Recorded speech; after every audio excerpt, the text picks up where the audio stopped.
hormat bagimu ya Tuhan. Di pagi hari ini kami bersyukur, kami ada karena kasih-Mu.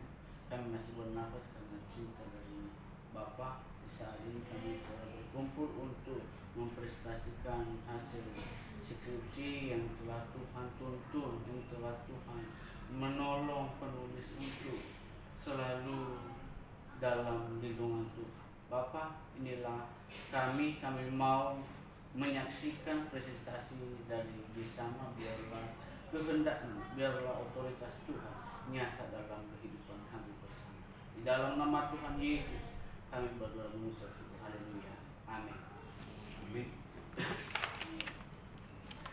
Oke, bersama kamu presentasikan dulu skripsi kamu yang sudah kamu ringkas ya dalam PowerPoint ya. Dipresentasikan dulu kurang lebih 5 menit ya Pak Enos ya. Iya. 5 menit. Ya kalau lewat titik ya 6 menit gitu lah. Kalau kurang jangan ya. Jadi dipresentasikan dengan suara yang lantang ya kan, supaya jangan tegang. Semangat ya. Oke, silakan bersama.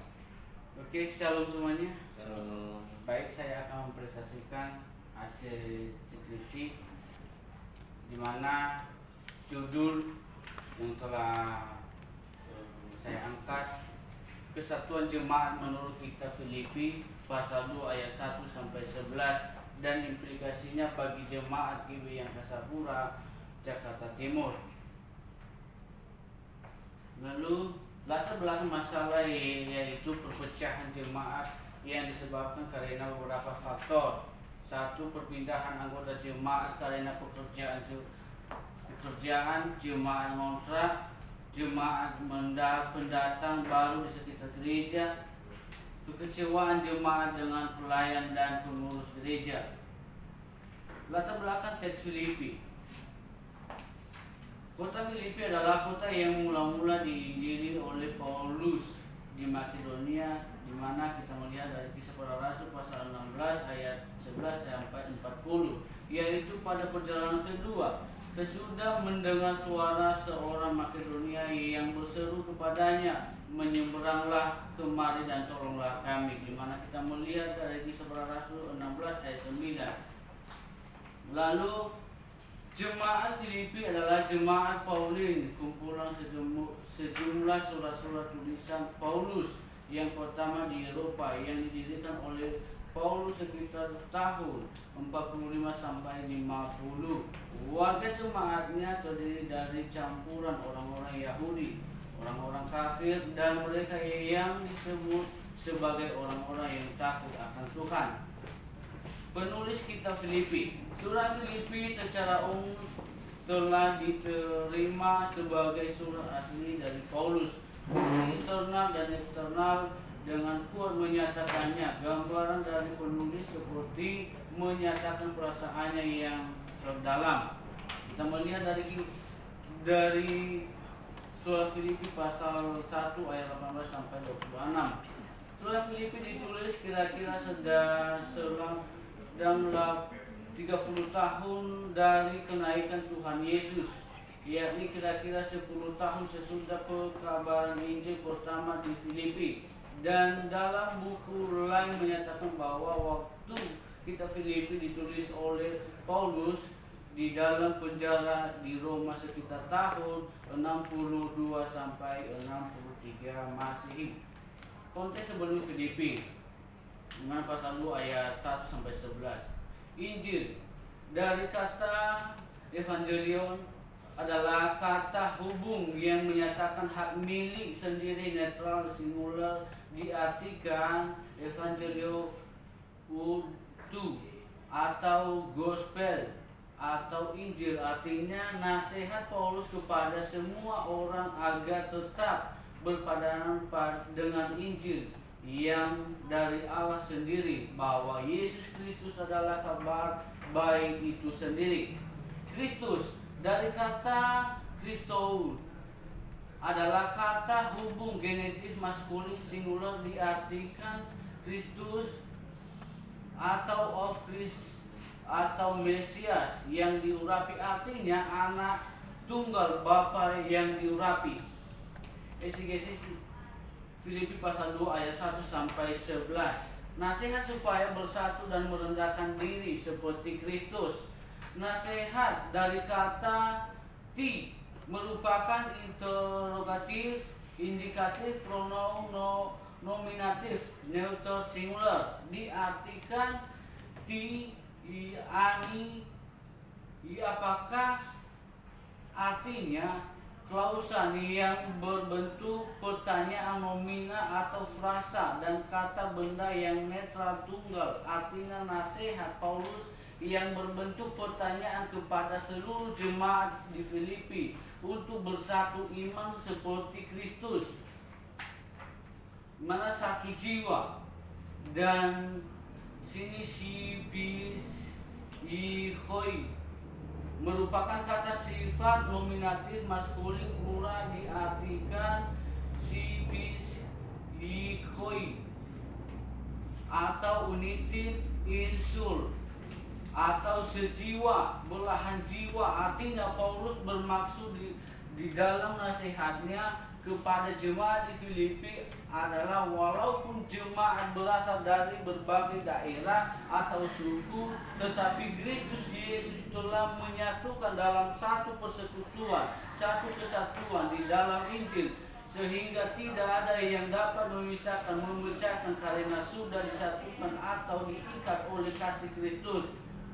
Konsep kesatuan jemaat dalam pertumbuhan gereja Filipi pasal 2 ayat 1 sampai 11. Pengertian kesatuan jemaat adalah karunia Allah di dalam Kristus. Oleh sebab itu kesatuan jemaat bukan ciptaan manusia. Yang membedakan kesatuan jemaat adalah karunia yang Allah kehendaki dan yang Ia lakukan sendiri melalui anaknya Yesus Kristus. Ciri-ciri kesatuan jemaat: kerendahan hati, tidak mencari keuntungan sendiri, mengutamakan keuntungan orang lain, sehati, sepikir dan berjemaat, merendahkan diri.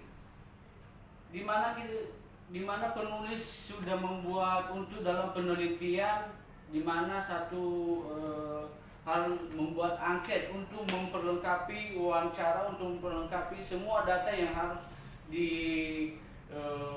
dibutuhkan untuk dalam penelitian. Di mana di sini angket dilihat di layar. Pertanyaan pertama, apakah Bapak, Ibu atau Saudara pernah membaca kitab Filipi? Kalau iya, ya ada checklistnya. Kalau tidak juga ada juga checklistnya. Lanjut. Begitu juga dalam ada tabel identitas informan, di mana setiap orang atau setiap jemaat yang bukti untuk di mana jemaat yang penulis wawancarai tanyakan tentang keadaan atau bagaimana kesatuan yang ada di gereja GBI Angkasapura. Jadi penulis menemukan adanya perpecahan pola pikir berjemaat dalam gereja karena jemaat atau pelayan yang selalu berperan dan masih belum ada pengertian untuk bersatu hati dalam mewujudkan visi misi gereja tersebut. Gembala dan pelayan tidak ada kesatuan hati dalam hal pola berpikir, di mana para gembala dan pelayan di gereja tidak pernah mengunjungi jemaat yang bermasalah atau jemaat yang jarang ibadah. Mengasihi bukan tugas yang mudah. Allah memberikan 3 poin saling mengasihi. 1. Saling mengasihi seperti aku, Tuhan Yesus mengasihi kamu. Mengasihi adalah perintah Allah yang mutlak kepada setiap orang Kristen yang percaya. Tuhan yang memberikan kasih tanpa memandang rupa dan tulus. 2. Kasihanilah sesamamu manusia seperti dirimu sendiri. 3. Kasihanilah musuhmu. Yesus mengajarkan manusia untuk mengasihani musuhnya.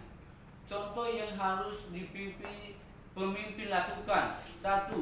Memiliki kasih dengan tidak pilih kasih. 2. Memiliki kepekaan kepada jemaat dan sesama pelayan. Tiga, memperhatikan jemaat yang sehat dan yang kurang sehat. Rendah hati, tinggi, tidak tinggi hati, tidak egois. Lima, mengendalikan diri, tidak mudah tersinggung. Maka gembala dan pelayan atau pengerja harus ideal. Sekian presentasi dari saya. Terima kasih. Sudah disama?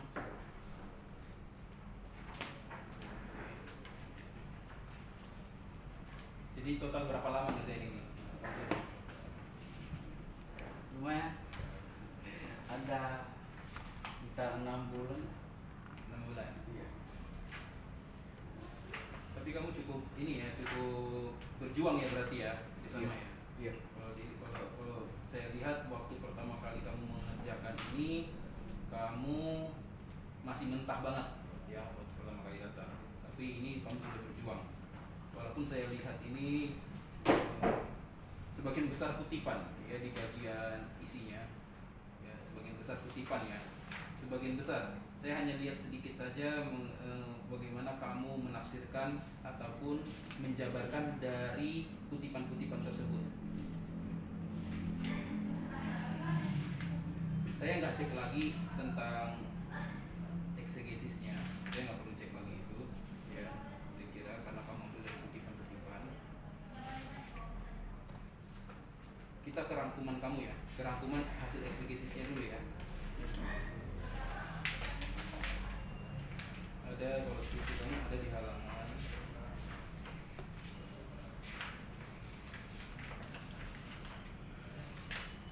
konsep bagian D ya, nomor halaman 31 ya. Konsep persatuan jemaat dalam pertumbuhan gereja. Nah ini sebenarnya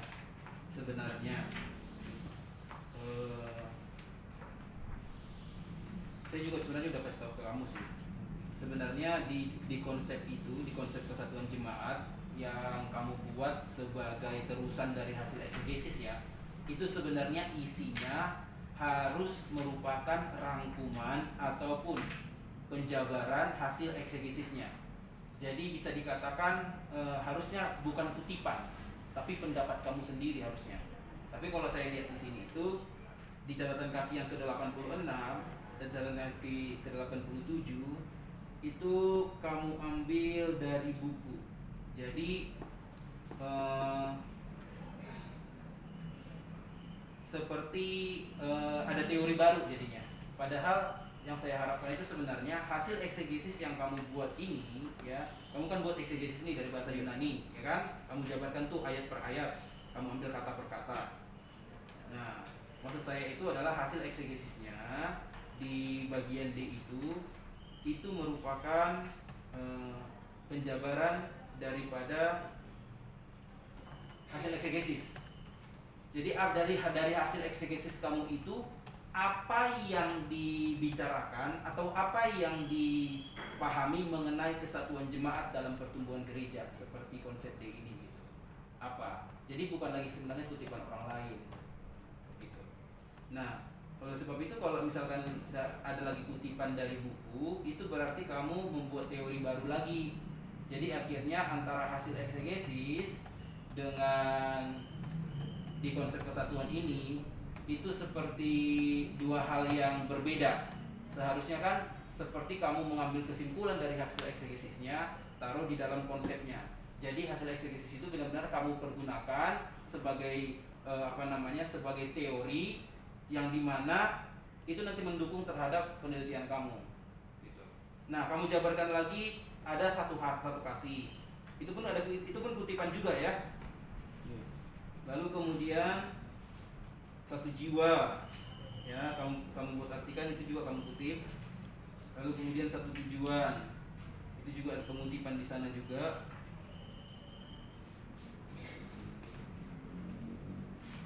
Oke, satu PR kamu ya, coba nanti di bagian D ini ya, di bagian D yang saya kasih, di bagian D ini kamu tambahkan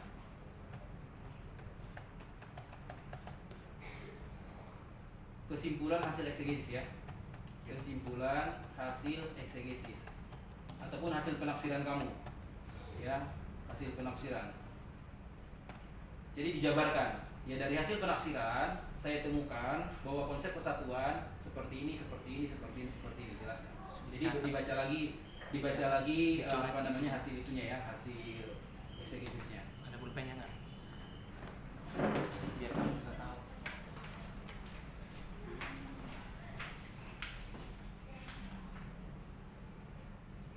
Kalau kutipan ini kamu boleh pakai, tapi dia sebagai pendukungnya saja, sebagai pendukung. Kalau saya hilangkan tadi sebagai pendukung. Tapi yang utama adalah kamu tambahkan kesimpulan hasil-hasil penafsiran di bagian D ini. Ya, supaya terang. Jadi kalau misalkan orang baca hasil eksegesisnya ya, orang kan biasa kan kalau orang awam apalagi bacanya kan itu kan semuanya kan kamu ambil dari bahasa Yunani, kamu eksegesis gitu ya. Nah, orang baca sekilas dibaca. Nah, orang akan melihat hasil eksegesis itu adalah sebagai pengotak-kotakan. Misalkan ayat 1 terkotak sendiri, ayat 2 terkotak sendiri, ayat 3 terkotak sendiri, ayat 4 terkotak sendiri dengan pengertiannya sendiri karena kan di eksegesis ya.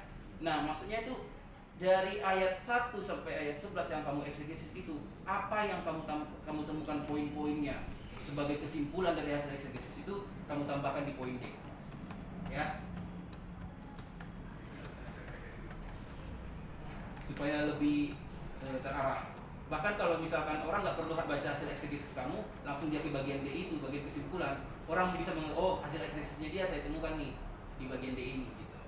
Gitu ya.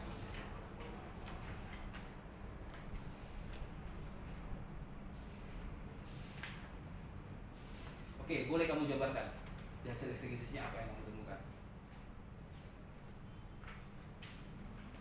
Bagian intinya saja mengenai konsep kesatuan jemaat dari Filipi ini, apa yang kamu temukan? Konsep kesatuan jemaat dalam pertumbuhan gereja, apa yang kamu temukan dari sana? Ya, yang saya temukan sih dalam eksegesis atau dalam Filipi pasal 2 ayat 1 sampai 11 ini adalah berbicara tentang nasihat dan untuk menyatukan jemaat dalam satu ketekunan untuk tetap hidup dalam Injil Kristus Yesus. Kan kamu kan sudah buat skripsinya, kamu udah baca berulang-ulang ya. Memang ada apa di jemaat Filipi? Kuasai konsepnya. Di jemaat Filipi itu ada apa yang terjadi?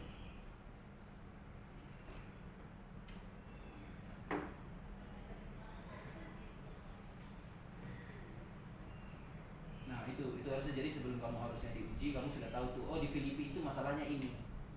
Ya kan? Lalu saya temukan hasil eksegesis saya adalah bahwa nasihat Paulus itu mengenai kesatuan jemaat itu seperti ini. Jadi ada ditemukan pola. Polanya adalah permasalahannya apa, lalu kemudian nasihat Paulus apa, lalu nanti diimplementasikan ke tempat penelitian kamu gitu. Nah, gitu. Jadi ada apa permasalahannya, latar belakangnya ada apa? Kamu kuasai nggak latar belakangnya? Coba dicek lagi. Jangan sampai kamu udah buat skripsinya jadi tapi kamu nggak menguasainya gitu. Ya paling tidak harusnya kamu itu, kalau misalkan saya suruh sekarang kamu meringkas 2 halaman atau 3 halaman kesimpulan daripada skripsi kamu ini, harusnya kamu 2 kepala bisa gitu. Harusnya bisa. Nah, cuman kalau memang permasalahannya kalau skripsi kebut semalam ya Pak ya. Kalau skripsi kebut semalam dikejar-kejar baru fotokopi pagi, ya jelas blank semua. Nah, harusnya penguasaannya itu bisa kamu mengerti gitu ya. Karena gini, Desama, ya, walaupun saya yang bimbing, tapi bersama dengan Pak Yonas juga, tetapi bukan berarti 100% kita, gitu kan? Bukan berarti 100% kita. Nah, ada kalanya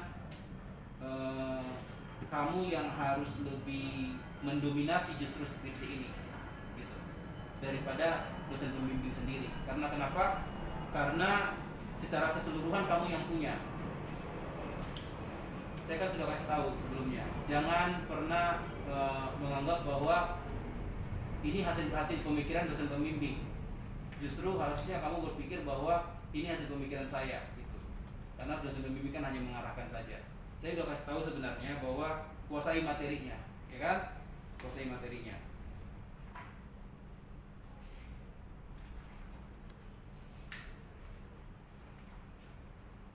Banyak sekali kutipannya nih. Oke. Bisa dijabarkan latar belakangnya. Bisa. Ada permasalahan di Jemaat Filipi seperti itu. Di Jemaat Filipi ada masalah apa? Di pasal di judul perikop yang kamu ambil ini, di ayat yang kamu ambil. Ada permasalahan apa di sana? Mengenai kesatuan jemaat, ya kan? Mengenai kesatuan jemaat. Oke, jabarkan dulu. Ada permasalahan apa di gereja kamu? Kalau di gereja yang saya penelitian, permasalahannya perpecahan dalam pola berpikir. Pola berpikir. Iya. Pola pikir ya. Oke. Pola pikir. Itu aja, pola pikir doang. Ada lagi nggak? Sehingga membuat jemaat itu kurang ada kesatuan hati, kurang rukun. Tetapi dalam perjuangan mereka memang tetap serasi, tapi ada sesuatu yang agak itu tadi dalam pola berpikirnya mereka ada. Kenapa? Karena memiliki ada kasih yang tersembunyi, memiliki pilih-pilih kasih dari gembala ke jemaat. Tidak semua, contohnya dalam penelitian penulis di mana Nisforum menjelaskan bahwa dia udah berapa lama nggak pernah gereja, tapi namanya di situ, tapi dia nggak pernah dikunjungi, tapi yang lain dikunjungi. Nah, gitu. Lalu kedua, dalam wawancara juga kepada Informan di mana jemaat ini mengakui bahwa pendeta sudah pernah mengkhotbahkan tentang kesatuan jemaat, tentang Filipi, tentang kitab Filipi dari pasal 1 ayat 1 sampai 11 udah pernah. Tetapi tanya dengan penulis menanyakan apakah ibu atau saudara sudah pernah membaca, dia mengaku tidak. Saya tidak pernah membacanya. Nah, itulah pola pikir yang membuat jemaat atau kerukunan itu agak berbeda. Kalau kita melihat dari perpecahan, mungkin dalam perpecahan itu kan ada pecah jemaat, mendirikan gereja di lain tempat. Tetapi ini bukan perpecahan jemaat dalam hal konteksnya mendirikan gereja di tempat-tempat lain. Tetapi di sini berbicara perpecahan dalam pola berpikir. Setelah penulis menelusuri tentang mewawancarai, sehingga penulis mendapat bahwa sebetulnya bukan perpecahan secara manusiawi untuk mendirikan gereja, membelah jiwa dalam gereja, tetapi ada perpecahan secara moral, secara pemikiran. Itulah yang terjadi di gereja GBI Angkasa Pura. Berarti yang paling kamu soroti siapa? Gembalanya atau jemaatnya nih? Gembala sama jemaat, karena ada juga jemaat yang kurang membangun. Jadi gembala sama jemaatnya nggak akur. Kurang. Jemaat sama jemaat Sama juga kurang. Kenapa jemaat? Kalau jemaat datang hanya sebagai simbolitas datang ke gereja. Oke.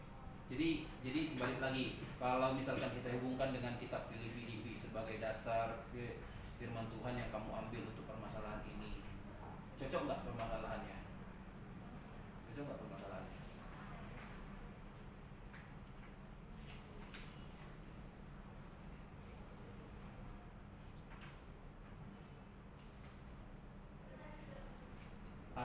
terjadi di kita di Filipi sama apa yang terjadi di tempat penelitian kamu itu sinkron nggak?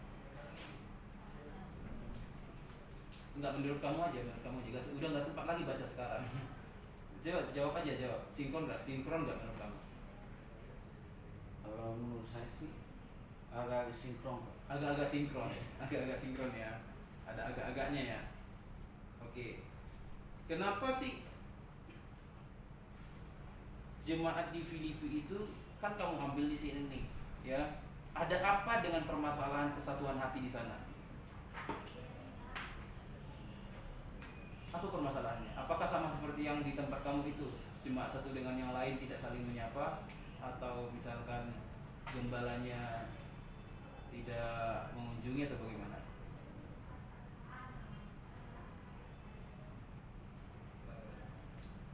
Kalau di Filipi karena adanya ada pengajar-pengajar baru yang sehingga ada sesuatu yang membuat Rasul Paulus untuk menulis surat itu menasihati jemaat supaya tetap bertekun. Di mana dalam hal itu. Tapi hubungan Paulus dengan jemaat baik loh di sini, di Filipi itu loh. Hubungan Paulus dengan jemaat baik loh. Hanya karena Paulus aja jarang menemui mereka karena faktor Paulus selain dia pelayanan yang jauh-jauh, juga faktor komunikasi. Ya zaman dulu beda dengan zaman sekarang, itu yang menjadi permasalahannya. Ya, jadi nggak ada di Filipi ini nggak ada unsur Paulus itu tidak atau mengabaikan jemaat, tidak ada. Permasalahan utama di kitab Filipi ini adalah banyak jemaat yang sombong sebenarnya. Ya, banyak jemaat yang sombong, meninggikan diri. Nah, maksud saya itu kenapa saya tanya seperti ini dia sama. Maksud saya itu adalah seharusnya kamu menguasai konsepnya dulu. Nah, gitu. Saya khawatirkan bahwa kamu menyelesaikan skripsi dan akan diuji itu dengan apa adanya, dengan tidak persiapan secara matang gitu. Jadi menurut saya itu tadi sebenarnya adalah kamu jabarkan latar belakang permasalahan apa yang ada, lalu kemudian bagaimana Paulus memberikan nasihatnya, lalu kemudian bagaimana konsep eksegesis yang kamu jabarkan itu, apa kesimpulan yang kamu temukan, lalu kemudian apa juga sinkronisasinya dengan tempat penelitian kamu, ya. Lalu kemudian hasil penelitian yang kamu temukan apa, ya, apa yang kamu soroti dalamnya. Itu maksudnya, jadi dari kesimpulan itu katakanlah kalau misalkan disimpulkan 2 lembar 3 halaman, 2 lembar 3 lembar atau 3 halaman seperti itu sudah mencakup semua isi daripada skripsi kamu dan itu kamu kuasai gitu. Ya. Terima kasih. Ya. Baik, bersama saya senang hari ini bahwa saya bersama dengan mantan mahasiswa dulu ya. Iya. Untuk ikut menguji. Saya berharap, tetapi kalau menunggu kamu mungkin saya udah lewat hari ini ya.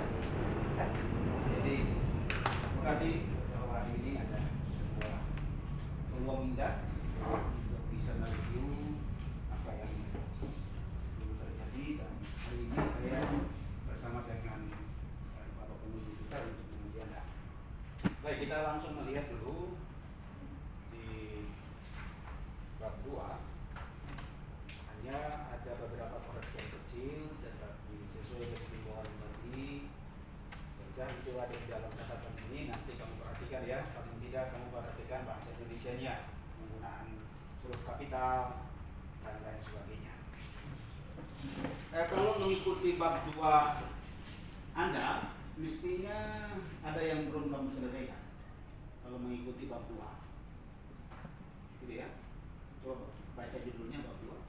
Memang saya juga ikut membimbing waktu ini, saya hampir lupa melihat secara detail. Bab 2, coba kamu baca judulnya bab 2. Landasan teori kerangka berpikir. Lalu, Landasan teori latar belakang teks Filipi. kamu mampukan? Baca saja bab 2. Landasan teori kerangka berpikir. Oke. Ada buat kerangka berpikir? Ya? Tidak? Mengapa?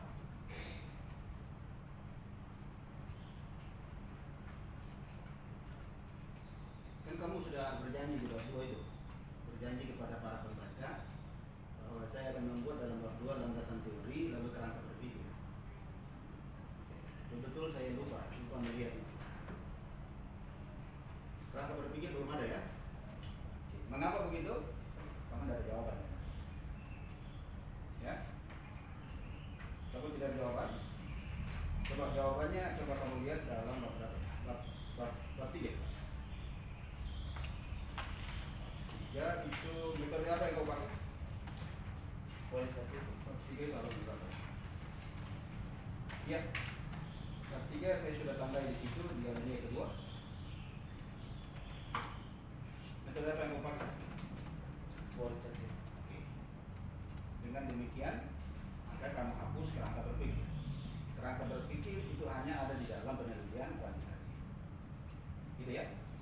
Jadi betul-betul kamu hanya membahas landasan teori dalam arti karena pakai kualitatif maka kamu ingin menemukan apa yang tadi ditanyakan, konsep-konsep baru atau dalam istilah yang lain teori. Apa hal-hal baru yang kamu ingin dapatkan dari eksegesis kamu dalam kaitan dengan isi teks dan juga apa yang terjadi di tempat penelitian. Oke ya. Jadi berarti landasan teori dicoret ya. Kerangka berpikir dicoret karena metodologi yang kau pakai adalah kualitatif. Jadi dalam bab 2 itu kamu hanya memperdalam pengetahuan kamu tentang topik itu sampai tuntas begitu. Jadi kesatuan jemaat ya bicara konsep tentang kesatuan jemaat. Tapi kesatuan jemaat seperti apa ya? Dalam Filipi itu yang tadi sudah ditanyakan oleh Pak Aro ya. Jadi itu yang kamu pikirkan sampai menurut kamu sudah selesai tentang kesatuan jemaat itu dalam hasil eksegesis. Jadi kerangka berpikir itu. Lalu karena kita sudah berjalan pembimbingan, maka saya tidak banyak pertanyaan. Pertanyaan saya ada sama, tetapi saya ingin jawaban kamu. Kamu dengan ketua penguji tadi ya. Apa yang kamu dapatkan? Karena ada masalah, tetapi dalam menyelesaikan masalah itu kamu pakai metode kualitatif. Kalau kamu pakai metode kualitatif, maka kamu ingin mendapatkan sesuatu yang baru. Oke, kamu tidak bermaksud untuk menguji teori sehingga kamu tidak membuat hipotesis di sini. Jadi sesuai dengan semangat itu apa hal-hal baru yang kamu dapatkan atau apa konsep-konsep baru yang kamu dapatkan baik dalam soal eksegesis tetapi kemudian ada hal-hal baru atau konsep-konsep yang kamu dapat di jemaat itu dalam hubungan dengan konsep yang kamu teliti kesatuan jemaat. Oke. Jadi kalau yang saya dapatkan dalam konsep eksegesis tentang kitab Filipi pasal 2 ayat 1 sampai 11 tentang berbicara tentang nasihat, berbicara tentang kerendahan hati, berbicara tentang kasih dan berbicara dengan kesatuan. Itulah yang Kesatuan maksudnya ya. Oke. Dan dalam gereja GBI Angkasa atau dalam jemaat yang saya dapatkan di mana terbentuknya kesatuan tidak melalui proses yang ditetapkan dalam gereja. Oke, jadi konsep yang pertama kesatuan yang tidak ditetapkan melalui jemaat begitu ya. Kan ada banyak konsep-konsep di sana. Ada konsep pertumbuhan gereja, ada konsep perpuluhan, ada konsep apalagi. Tapi kan kamu bahas tentang konsep apa? Kesatuan jemaat. Jadi banyak itu, ada banyak konsep yang berkembang di jemaat sana itu. Di kampus ini juga ada banyak konsep itu. Oke, jadi kamu harus memastikan bahwa ada hal baru yang kamu temukan, sebagaimana yang ditanyakan oleh ketua penguji tadi. Ada hal baru apa? Karena kamu pilih yang kualitatif, maka kamu sudah paham bahwa saya tidak bermaksud menguji, tetapi saya ingin menemukan konsep-konsep baru. Oh, Filipi bilang begini, apa itu konsepnya tentang kesatuan jemaat? Lalu di jemaat sana ada tidak? Oh, persis sih seperti tidak ada, tetapi yang mirip-mirip itu ada misalnya begitu ya. Iya, mungkin harus nanti kamu pikirkan lagi.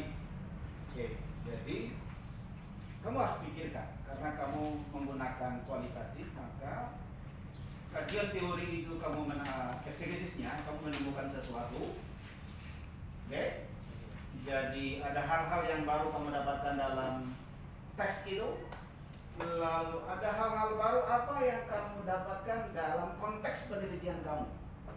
Jadi teksnya bicara begini, tapi waktu kamu masuk ke tempat penelitian, kamu dapat apa di sana? Apakah yang dibicarakan dalam teks itu ada di dalam tempat penelitian atau sama sekali tidak ada? Jadi misalnya mereka tidak baca, tapi mereka tidak baca Filipi, tetap mengapa mereka ada kesatuan di sana atau mungkin terganggu kesatuan? Apakah terganggu kesatuan karena mereka tidak membaca kitab Filipi?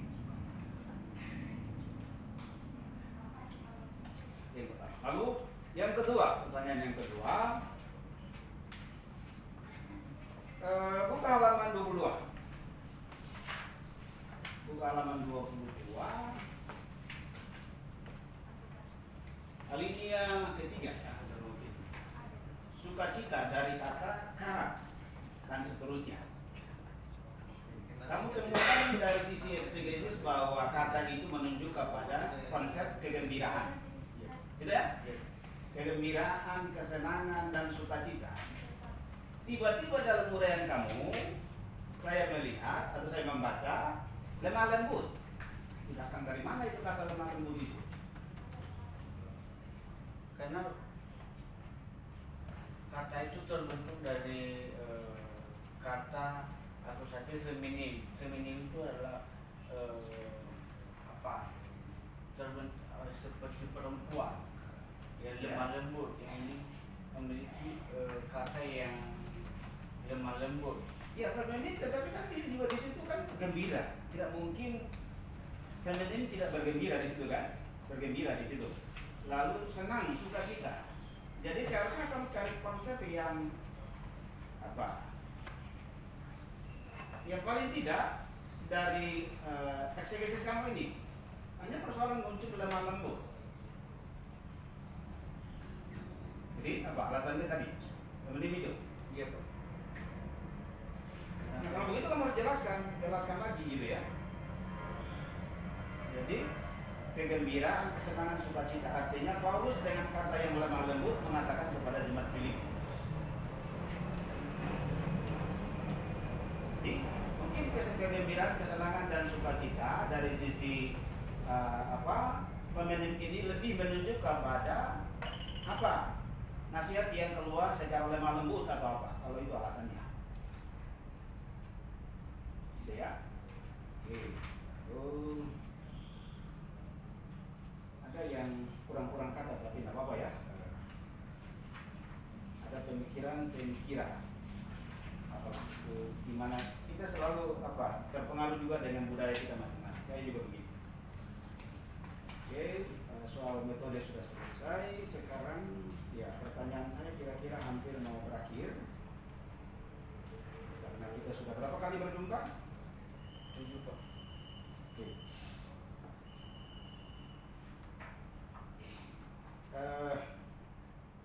Ini soal teknis saja ya, walaupun tadi disampaikan, tapi dalam rangka untuk mengingatkan kamu lagi, misalnya 4 coba kamu lihat, 4 dalam ucapan terima kasih. Secara cepat saja kamu lihat. Ucapan terima kasih. Kamu bilang di situ Pak Januari Haro ya. STH seharusnya setelah nama itu ada koma dulu. Koma S titik TH. Karena apa? Itu singkatan. TH titik ada kelanjutannya maka koma. Kemudian M titik TH titik koma lagi karena ada kelanjutan. Gitu ya. Oke, saya kira itu yang disebutkan. Lalu penggunaan huruf besar ya mungkin harus dihindari saja. Itu Dr. Yonas Muanley semuanya huruf besar. Lalu singkatannya seharusnya kalau begitu singkatannya huruf besar semuanya. Jadi itu tolong diperhatikan, ada koreksi saya. Jadi tidak banyak bertanya tentang itu. Saya kira saya cukup dulu. dulu Pak Ketua. Dulu saya kembalikan. Baik, Pak. Mungkin Pak Wikanto ada yang mau ditanyakan? Ya, terima kasih Pak Ketua. Di Jemaat Angkasa Pura ini yang di mana? Di Jakarta Timur. Jakarta Timur Di itu luas. Pinarati, Pak. Pinarati. Juga pelayanan di sana. Saya depan. Sebelumnya. Oh, pernah pelayanan Iya. di sana. Berapa kira-kira jemaatnya? 33, Pak. 37, Pak. Jemaat. 37 jiwa. Iya, yang setiap minggu datang. 37 ya. 37 jiwa ya. Iya. Bukan kakak. Jiwa. Jadi yang 37 cukup pecah ya. Ya secara pola pikir, Pak. Bukan secara memecahkan diri, memisahkan diri dari gereja, Pak. Jemaat itu yang 37 pun tidak sehati sepikir. Iya, Pak. Tidak sehati sepikir.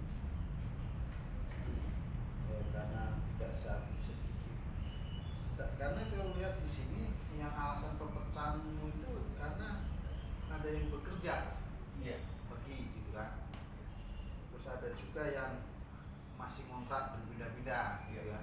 Sehingga akhirnya mereka apa hubungannya kalau orang yang kontrak dengan pekerjaan, apakah kalau sudah beda pekerjaan, beda tempat tinggal karena kontrak itu pikiran berbeda yang kulihat di situ.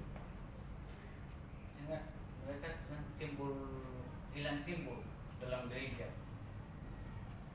Hilang timbul. Kadang datang kadang Iya, enggak. Iya, Pak.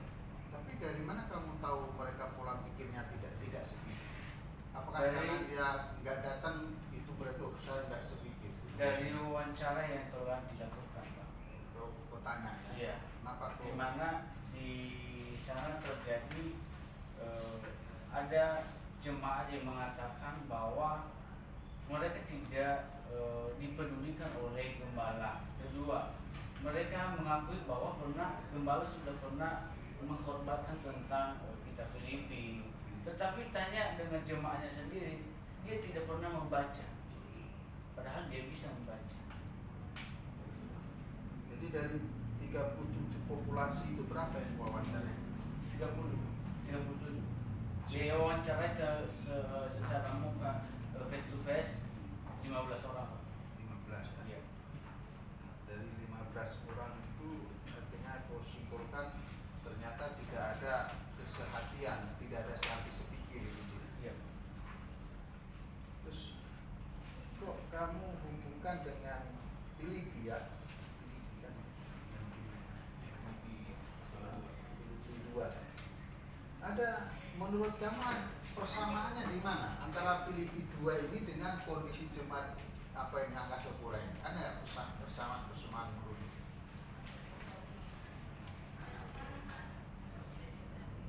Bersamanya itu tentang nasihat. Saya penulis menekankan di situ nasihat, di mana di dalam gereja GBI Angkasa Pura mungkin kurang ada nasihat yang ditekankan sehingga pemikiran-pemikiran jemaat tidak bersatu.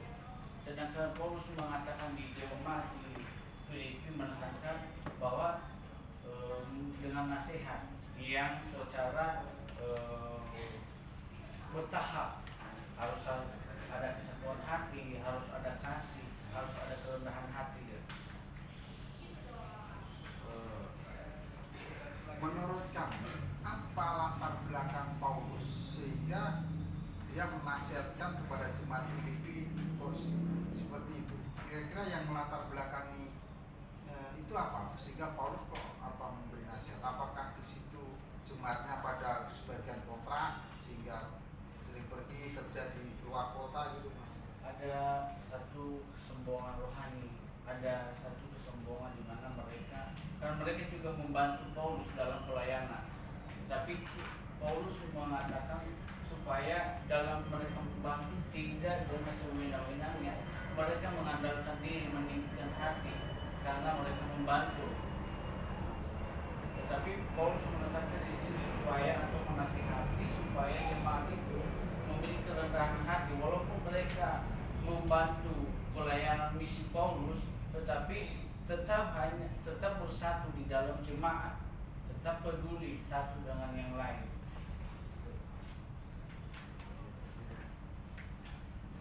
Berarti jemaat itu juga ada waktu itu nyaris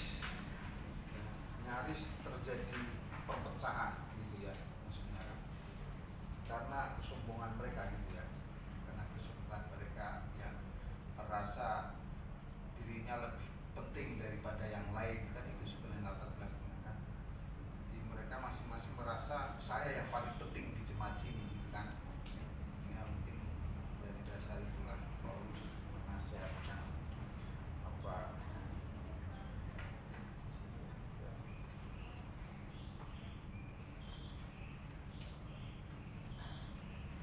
ya, daftar pustakamu berapa? Mau lampirkan di sana?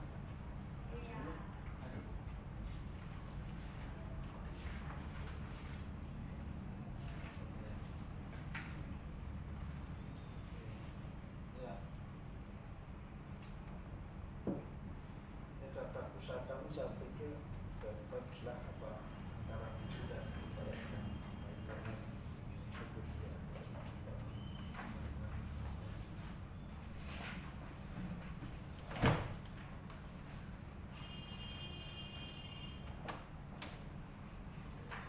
Tapi kalau kita perhatikan di bab 2 banyak sekali apa ini, tetapi di sini apa hukum-hukumnya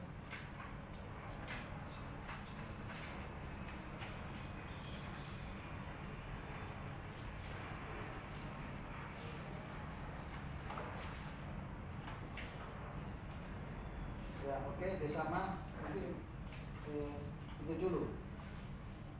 Silakan Pak Ketua. Iya, terima kasih Pak. Tadi pertanyaan yang sama kan, benar kan? Jadi Pak Wikanto tadi nggak dengerin pertanyaan yang tadi, tapi benar-benar ditanya lagi. Jadi sebenarnya saya lihat kamu itu, saya kasih tahu aja ya, sebelum kamu diuji ini nih, kamu ini benar-benar belum kuasai skripsi kamu. Jadi selesai udah gitu. Atau kamu bacanya sebagian dan siap untuk diuji. Syukur-syukur dosen pengujinya nggak galak gitu. Nah sebenarnya nggak boleh. Nah makanya kenapa tadi selalu ditanya latar belakang, kamu nggak bisa jawab gitu. Padahal kamu kan sudah lakukan eksegesis. Cobalah hasil eksegesis kamu itu, kamu jadi gini, dari hasil eksegesis kamu akan menjabarkan kembali keterangan yang lebih rinci, yang lebih jelas daripada Filipi 2 ayat 1 sampai 11. Ingat ya, seperti tadi sudah saya suruh kamu tambahkan ya. Ditambahkan itu banyak loh. Jadi sebenarnya kamu jabarkan kembali dari hasil eksegesis kamu, apa sebenarnya penjabaran daripada Filipi 2 ayat 1 sampai 11 ini. Jadi, sudah terang tuh, ayat ini sudah terang, sudah dijelaskan. Lalu kemudian masuk kepada permasalahan di dalam penelitian kamu. Permasalahannya apa? Jadi permasalahan itu juga kan kamu sudah taruh di latar belakang sebelumnya. Lalu kemudian seperti yang dikatakan oleh Pak Yonas tadi itu, hal baru apa yang kamu temukan? Nah gitu, hal baru apa yang kamu temukan? Nah, sesudah kamu melakukan penelitian, 15 orang kamu wawancara itu bagus loh. Itu cukup bagus ya. Hanya saja kalau saya perhatikan antara analisa penelitian kamu ya dari pertanyaan-pertanyaan itu ya. Sesudah kamu analisa pertanyaan-pertanyaannya itu di halaman berapa yang kamu analisa? Halaman 54 ya. 53, 54 dan seterusnya itu. Nah, kamu itu sudah lakukan analisa. Masuk ke halaman 58 ya. Di situ kamu menjabarkan semuanya tentang hasil wawancara itu itu hasilnya itu kamu tafsirkan nggak? Atau hanya kamu cantumkan aja apa hasil wawancaranya? Ada. Lalu kemudian kamu temukan nggak dari informan yang satu dengan informan yang lain, apa yang mana yang cocok, yang satu pemikiran dengan satu pemikiran, jadi dikumpulkan. Jadi misalkan nih dari 15 itu ada 5 permasalahan yang muncul, di mana 3 masing-masing dari informan itu sama. Nah, ketika yang tiga masing-masing 3 sama, lalu kemudian muncul 5, ini berarti temuan baru, ya kan? Temuan yang baru. Nah, temuan baru ini kemudian kamu jabarkan nggak? Tidak.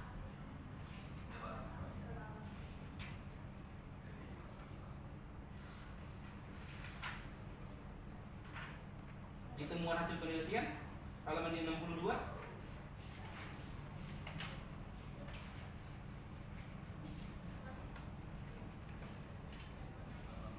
Temuan hasil penelitian. Temuan hasil penelitian, pembahasan hasil penelitian. Nah, di sini coba kamu lihat temuan hasil penelitian ya, perhatikan ya. Itu kok singkat banget sih?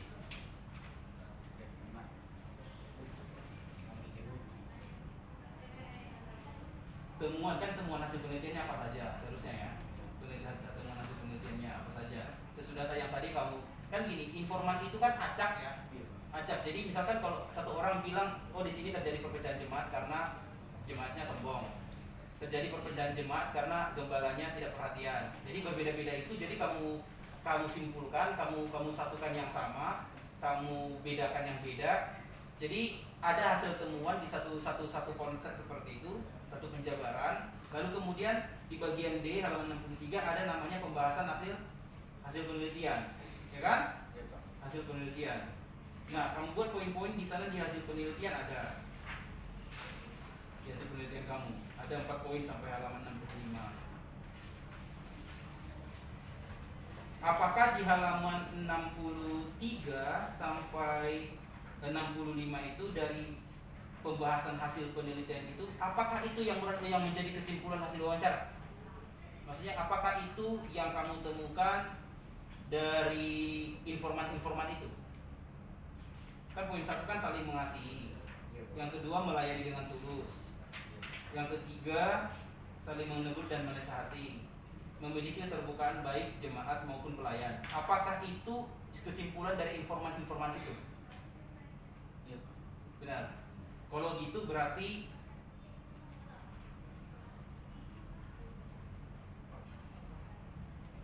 gini. Kamu di bagian D halaman 63 ya, halaman 63. Jangan halaman 63 dulu, kita ke halaman 62 dulu. Jadi gini, di bagian C itu udah kamu di situ ya. Nanti saya cari juga di sini. Temuan hasil penelitian memang kamu sudah buat dalam bentuk tabel ya. Tapi dalam bentuk tabel itu kan orang bacanya masih mentah, ya kan? Walaupun di situ sudah ada penjabarannya, tapi di bagian sini temuan hasil penelitian coba kamu buat dalam poin-poin. Ya, tambahin ya. Buat dalam poin-poin hasil penelitian yang kamu temukan dari informan. Hasil penelitian dari informan. Ya. Jadi hasil penelitian itu contohnya setelah peneliti melakukan penelitian terhadap gereja yang ada di Pinang Ranti yang tadi kan, dari sejumlah informan yang sudah diwawancarai, ya dari ditemukan beberapa permasalahan ataupun temuan baru dari hasil wawancara. Adapun temuan tersebut adalah A atau 1, ya tergantung dari ininya kamu, dari pembagian ininya, penomorannya. Ya, tulisan itu. Jadi membuat poin-poinnya. Jadi jangan kamu buat semuanya, perhatikan ada yang sama atau tidak. Nah gitu ya.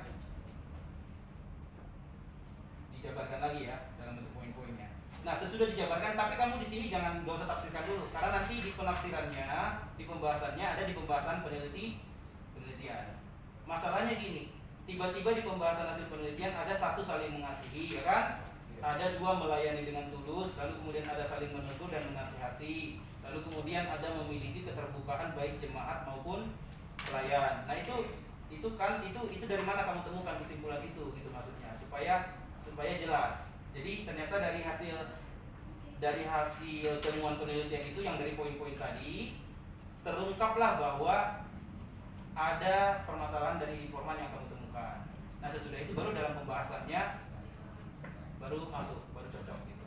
Jadi nggak serta merta tiba-tiba ada pembahasan hasil penelitian, tapi sebelumnya tidak ada penjabaran ataupun secara detail tentang hasil temuan kamu. Paham nggak maksudnya? Ya.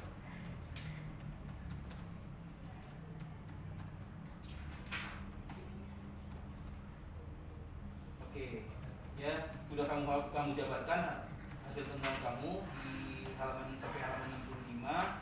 Coba kalau kita lihat di penutup, berdasarkan uraian di atas. Uraian yang di atas ini maksudnya apa sama? Uraian yang di atas mana? Dan penjabaran Dari penjabaran yang halaman 63 sampai 65 atau secara keseluruhan skripsi ini? Penjabaran di atas. Iya. Uraian di atas.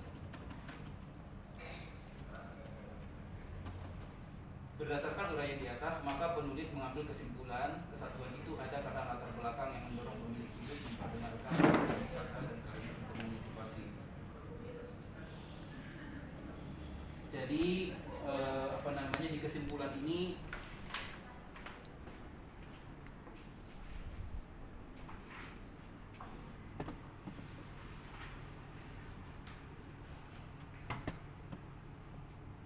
nah coba yang paling bawah ya. Saya tadi sempat baca ya. Itu tiba-tiba dari kesimpulan kamu itu kamu lebih menyoroti kepada pemimpin ya. Di sini nih, di poin-poin 3 itu. Kenapa di sana? karena semuanya dari pemimpin. Iya. Terbentuk di jemaat karena pemimpin. Nah hasil juga dari wawancara, temuan dari penulis, di situ penulis dapat bahwa pemimpin kurang berperan untuk menyatukan hati jemaat, tetap untuk bertumbuh di dalam Kristus.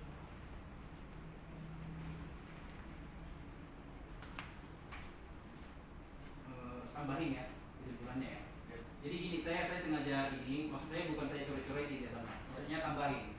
Jadi kurang enak dibaca, kurang lengkap dibacanya. Padahal kamu sudah melakukan penelitian dengan begitu banyak informan gitu. Seharusnya informasi yang bisa kamu terapkan di sini, kamu paparkan di sini bisa lebih lengkap gitu loh. Di kesimpulan tambahkan ya. Di kesimpulan ini tambahkan lagi. Kan kamu hubungkannya dari kitab Filipi, istilahnya kan kesimpulan yang kamu buat sini kan kamu hubungkan dari kitab Filipi yang tadi permasalahan itu, lalu kemudian dengan jemaat itu. Jadi jangan hanya kamu soroti pemimpin di sini, tambahkan lagi nanti hasil penelitian kamu, hasil teori kamu mengenai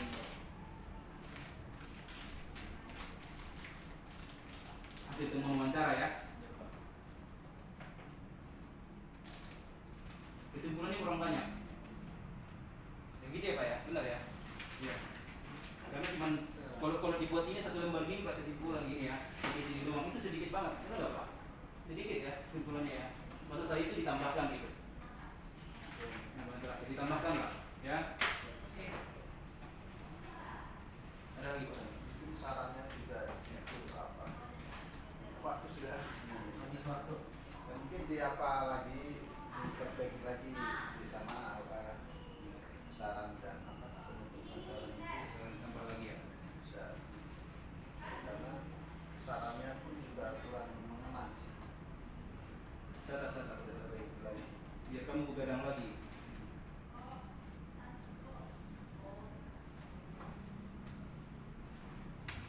Oke, semangat. Bapak dari Pak. Ya, saya hanya satu saja.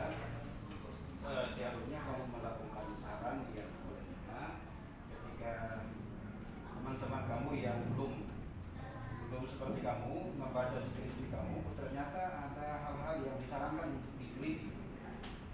Jadi ada hal-hal apa yang kamu temukan tetapi tidak sempat untuk diteliti, sehingga semacam kamu memberi sebuah kebaruan atau orang bilang novel itu Rekomendasi. ya. Itu dari saya. Ini Pak ambil. Paling tidak ada hal-hal yang baru yang mungkin menurut kamu itu bagus dalam kaitan dengan skripsi kamu, tetapi tidak sempat dibahas karena apa? Waktu.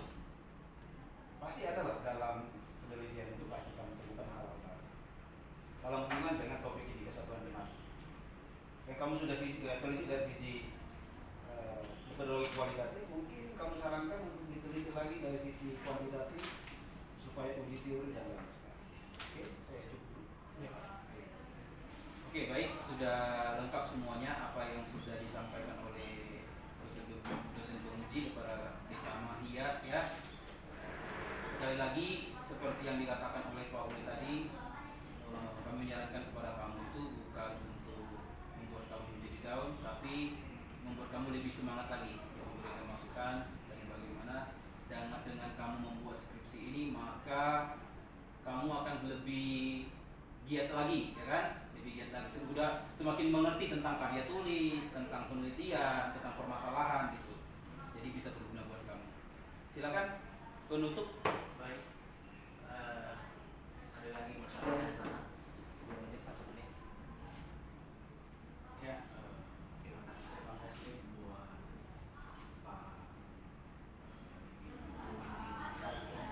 Pak Penguji. terima kasih dimana hari ini bisa memaparkan hasil skripsi yang sudah saya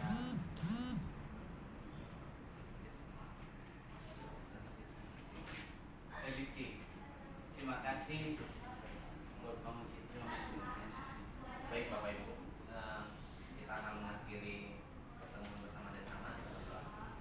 Kami mengucap syukur Tuhan buat kasih dan anugerah-Mu dalam kehidupan kami. Terima kasih buat hari ini Desama telah diuji dengan hasil yang sudah dikerjakan selama ini. Biar Tuhan yang menolong memimpin Desama untuk memperbaiki yang sudah disampaikan oleh penguji, beberapa hal yang harus dilakukan Desama kembali. Kami serahkan Tuhan segala sesuatunya dalam tangan kasih-Mu, Tuhan yang menolong dan menuntun. Dalam nama Yesus. Amin. Amin. Baik, sebelum ini Desama boleh berdoa dulu di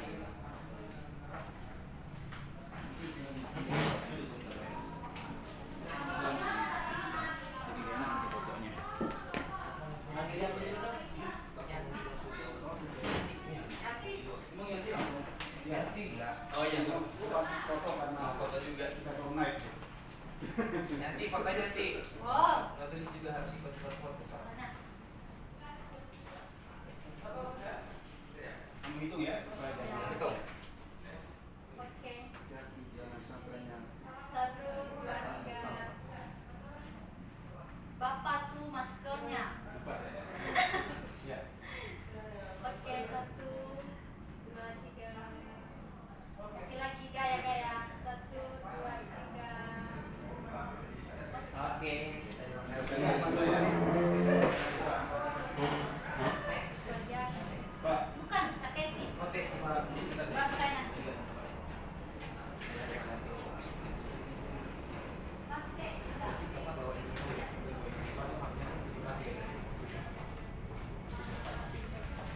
Gua mau ngasihnya ke angkatannya saya dulu. beberapa yang saya Tony masih- Bao, Ya, ya. Tony, Kalau ada Yus, ya. sesuatu Yorim, kita berdoa. Banu, siapa yang Kalau ada umur yang kecil, sudah menikah itu kan? baik. saya udah menikah Pak, udah menikah semua. Yang sebelum kuliah dia sudah menikah, siapa yang? Siapa selanjutnya? Desi. Desi. Iya, iya. Desi boleh langsung siap-siap. Di mana dia sekarang?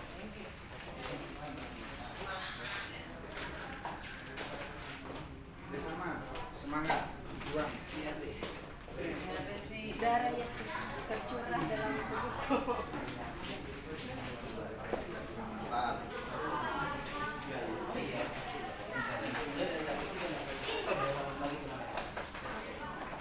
Bahkan kerja di mall ya?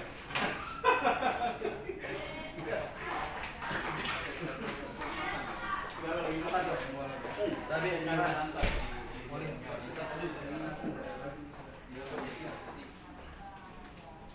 Ini kamu kasih siapa ya ini? Ini sekunci kamu? Oh iya, minta bersama yang sudah direvisi kamu bawa Bersama yang diperbaiki. Ini tadi dibawa itu saya menunggu di sini. Dalam tak kasih ya. Mari Pak ya. Ya, baik, Pak. Makasih, Pak. nggak bisa lewat HP aja. Belum. Lewat ini aja. Terus sama kirim sama kamu. Oh enggak. Oke. Ya. Ini punya kamu ini sama sih. Kalau ada coret-coretan di itu ya.